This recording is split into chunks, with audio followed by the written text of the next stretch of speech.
இயேசுவே உம்மை ஆராதிக்கின்றோம், எம் வாழ்வை உமக்கு அளிக்கின்றோம், உம்மை அன்பு செய்கின்றோம்.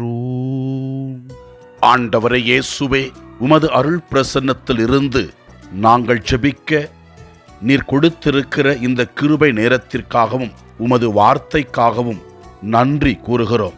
உமது வார்த்தையின் வழியாக எங்களுக்கு ஆறுதல் கொடுக்கின்றீர். உமது அருள் பிரசன்னத்தின் வழியாக எங்களுக்கு அற்புதங்களை செய்கின்றீர். ஆண்டவரே, நீர் செய்கிற எல்லா செயல்களுக்காக நாங்கள் உமக்கு நன்றி செலுத்தி உம்மை ஆராதிக்கின்றோம்.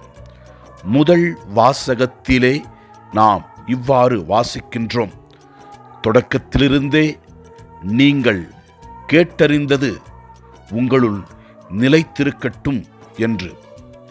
ஆண்டவராகிய மெசியாவை பற்றி கூறிய வார்த்தைகளெல்லாம் உண்மை.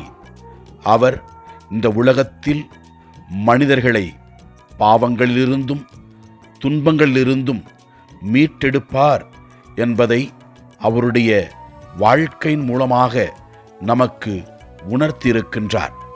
அன்பான இயேசு ஆண்டவரே, உமது அருள் பிரசன்னத்திற்காக நன்றி கூறுகிறோம். நற்செய்தி வாசகத்திலே நாம் இவ்வாறு வாசிக்கின்றோம்: நீங்கள் அறியாத ஒருவர் உங்களிடையே நிற்கின்றார் என்று. புனித திருமுழுக்கு யோவான் இயேசு கிறிஸ்துவை பற்றி தெல்லம் தெளிவாக விளக்குவதை நாம் நற்செய்தியிலே வாசிக்கின்றோம். இதோ, அவருடைய மிதியடிவாளை கூட அவிழ்க்க நான் தகுதியற்றவன் என்று தம்மையே தாழ்த்தி கொண்டார்.